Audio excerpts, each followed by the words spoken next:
Good day and God bless you. I pray that all is well with you and your family.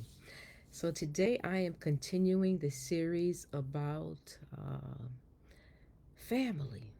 Family.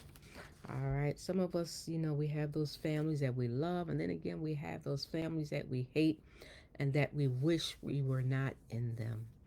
So, I'm continuing to look at Jacob and Esau. There is so much in this story over the span of their lifetimes. But I left off on where Esau had came back from the field. He was out there hunting. He's hungry. He goes to his brother Jacob. He's like, man, give me some of that stew you just made.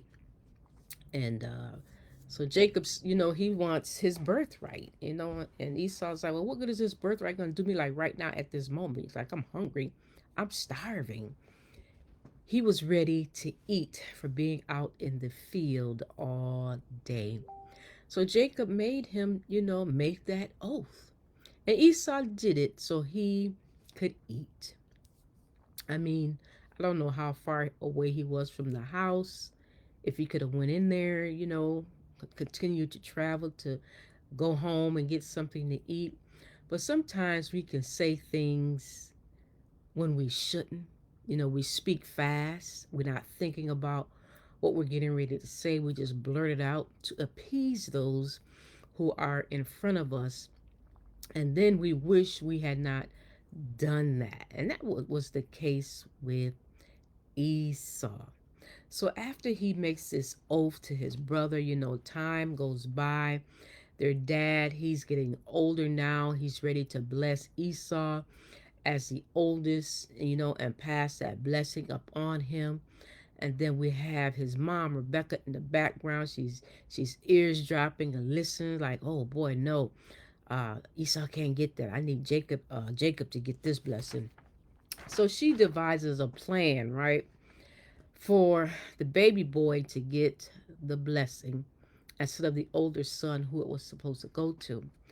But as you read the story, though, when the children were in her womb, God had already told Rebecca that the uh, the older child was going to serve the younger child. So I guess she thought she needed to help God out in this endeavor. Have you ever done that? We can ask God to do something and we put our hands in it instead of waiting for God to do what he said he was going to do. And we, in turn, make matters worse. And that was the case with this family. So Rebecca told Jacob, go put some hair on your arms and I'm going to make this stew so you can go in there and get this blessing. So Jacob did what his mom said. And just as soon as his father passed the blessing upon his life, now Esau walks in like, Dad, I'm back. I'm back from hunting the wild game that you told me. Here's the stew. And his dad is like shocked, like, who are you? I already passed the blessing on to you. And he's like, no, Dad, I'm here. I'm right here. I'm right here. And when they saw what Jacob had done, Esau, he was just too done. He was through with his brother at that point. He cried out with a loud voice. I mean, he was angry. He's been tricked. He's been manipulated. But he spoke those words, right? He sold his birthright not knowing what that meant. He spoke those words over his life. So he spoke to his brother about giving him the birthright so he can get some stew.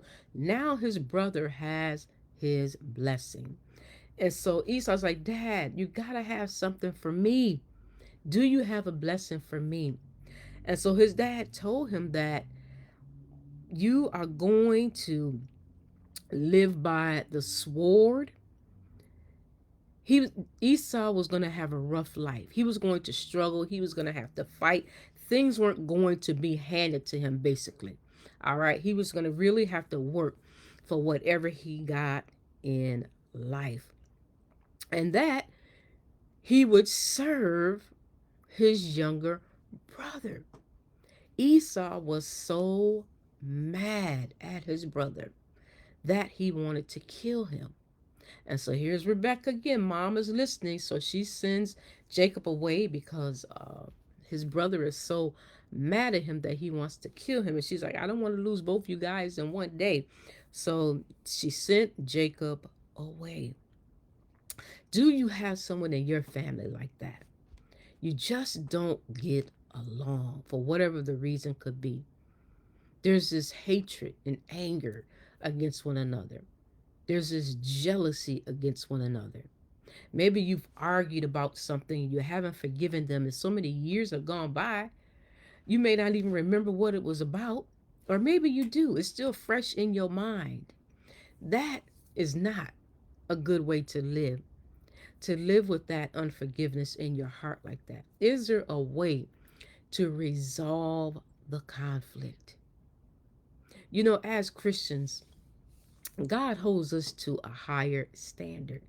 Regardless to how our family or anyone outside of our family treats us, God expects for us to forgive them. Why? Because He first forgave us. So, whatever that turmoil is in your family, pray. Ask God to soften your heart, first of all. Your heart. Yes, your heart. Because you're going to do as God has commanded you to do, to forgive. Ask God to give you the place, the time, the opportunity. Ask the Holy Spirit to give you the words to speak to your loved ones so you can get whatever it is that you need to get off of your chest, out of your mind. And once you release that thing, extend that hand of forgiveness. Extend it. I didn't deserve to be forgiven, but God loved me so that He has forgiven me. He loves you so that He is willing to forgive you as well. And also forgive yourself for holding on to it for so long. Release it and let it go. It has been a weight, a heavy weight on you, but it's time to let it go. It's time to restore the family and let bygones be bygones, as they say. But you do have to put it out there on the table. Sometimes family members don't even know that you're mad at them because they haven't said anything to you. And you don't know why this distance is there between you, but it's up to you to go to them and find out what's going on. Now, if they say nothing's wrong, nothing's wrong. But it's like, but why do you treat me this way? Why you don't call me? Why you don't talk to me? Why you don't have time for me? What is the issue? It's up to us as Christians to get to the bottom line of it. But if the family member is just hostile and you can't reason with them, all I can tell you to do right now is pray for them. Pray that God changes their heart. Pray that God saves their soul. That's what you can do right now. And I really believe that God will do this for you if you ask Him sincerely because you want to restore your family relationships. You don't want the arguing and fighting to continue. And then you have children watching, grandchildren watching. They see the distance, they feel it as well. When you have family gatherings and you don't show up, people see, children see, all right? They're very smart. They know that something is not right. So your charge on today is you do the best that you can with what you have been given to restore the family relationship and ask God to give you a game plan to restore it. Until next time, have an awesome day. Bye bye.